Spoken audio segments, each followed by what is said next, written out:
Bueno, ya hemos escuchado a Séneca, ¿no? En la cual él nos invita a una vivencia muy particular a todos nosotros. Miren que Séneca, pues, antes de Cristo, ¿no? Pero tenía una gran profundidad, una gran filosofía, eran contemplativos de la naturaleza. Séneca era estoico, ¿no? El estoico, como este libro que indica muchas cosas, Estoicismo cotidiano, de Ryan Holiday, también habla de Séneca, porque dice que hay una rica fuente de sabiduría en estas personas antiguas, como Séneca, como Marco Aurelio, en la cual impartían conocimiento sin tener instrumentos como los que tenemos ahora en pleno siglo XXI. Ellos no desperdiciaban su tiempo, al contrario, eran personas sabias que acogían ese, digamos,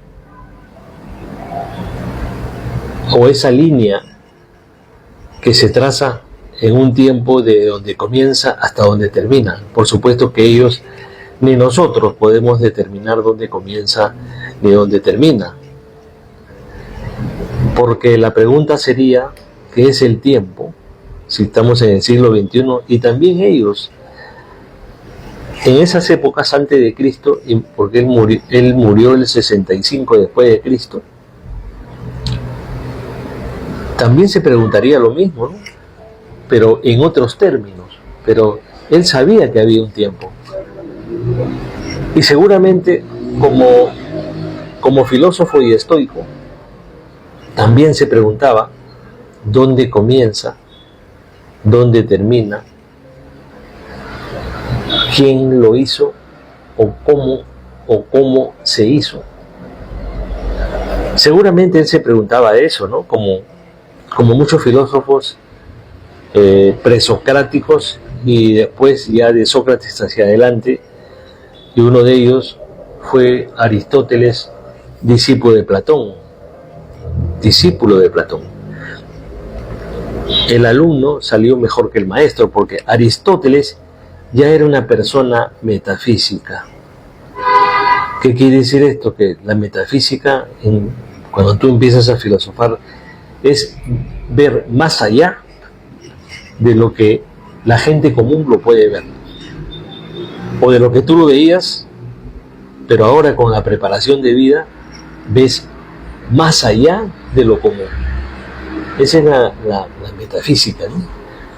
Y Aristóteles también era una persona ontológica, ¿no? Que estudiaba al ser. Él decía que hay algo dentro de mí. Aristóteles tenía una visión tremenda. Por ejemplo, agarraba una rosa o una flor y decía que era muy hermosa, pero en otro lado debería ser mejor. ¿Qué quiere decir esto? Que Aristóteles, siendo una persona muy metafísica, una persona que rompió los esquemas, él daba a entender que había un universo paralelo. O sea, la rosa que estaba viendo era excelente, bonita, aromática, pero en otro lado debería ser mejor o más hermosa. Imagínense, en esas épocas, ¿no?, de Aristóteles, cómo pensaban, cómo se proyectaban, ¿no?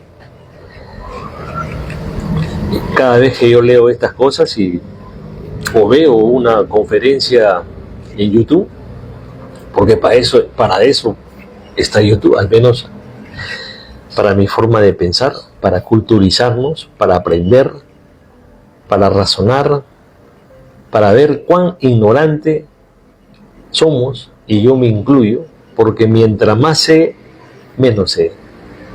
Porque descubro tantas cosas que ni sabía que existían.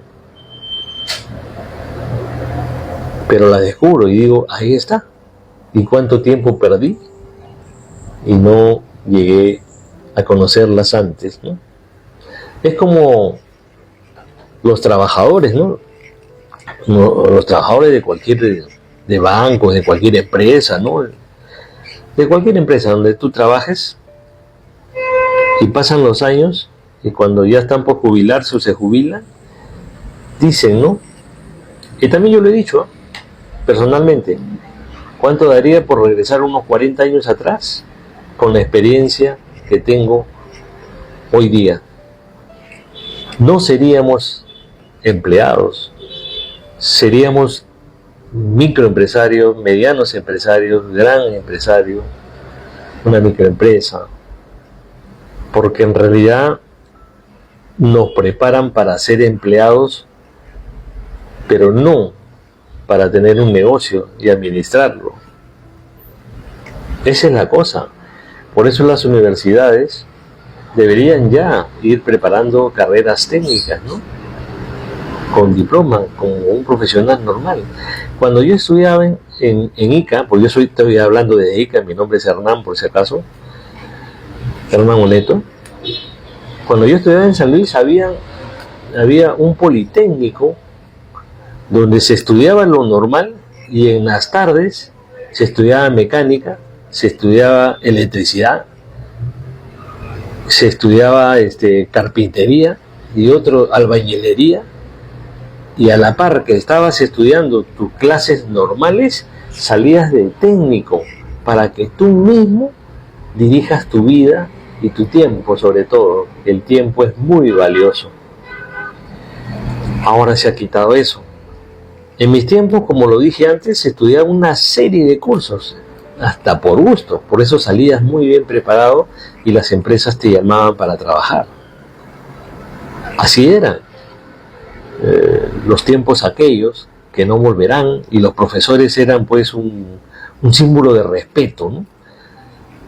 Yo recuerdo cuando entraba un profesor, todos nos parábamos de pie, usábamos el uniforme comando, era tipo soldado, pero ese beige con boina, con galones, con la misma correa del color del uniforme, con zapatos negros bien ilustrados y el cabello corto que no podía, si tú le pasabas así, como estoy ahorita, ese era más o menos el tamaño del corte de pelo. Y teníamos una peluquería donde si el militar, porque nos enseñaba un militar, instrucción premilitar, pasaba la mano y pasaba su dedo los pelos, te pelaban al coco. Y antes, cuando se entrenaba, cuando se hacía ejercicios premilitares, se usaba el rifle Mauser, que se usó en la Segunda Guerra Mundial. Era un arma alemana. Hay tantas anécdotas, ¿no? De esos tiempos que estoy rememorando, y los tiempos de Aristóteles, que también los acabo de rememorar, las cosas que pensaba, las cosas que hacía. Era una persona grandiosa, totalmente grandiosa. Qué pena que ya no está con nosotros. Está dando sus clases, su filosofía, su forma de pensar en otras dimensiones. Estoy seguro que sí.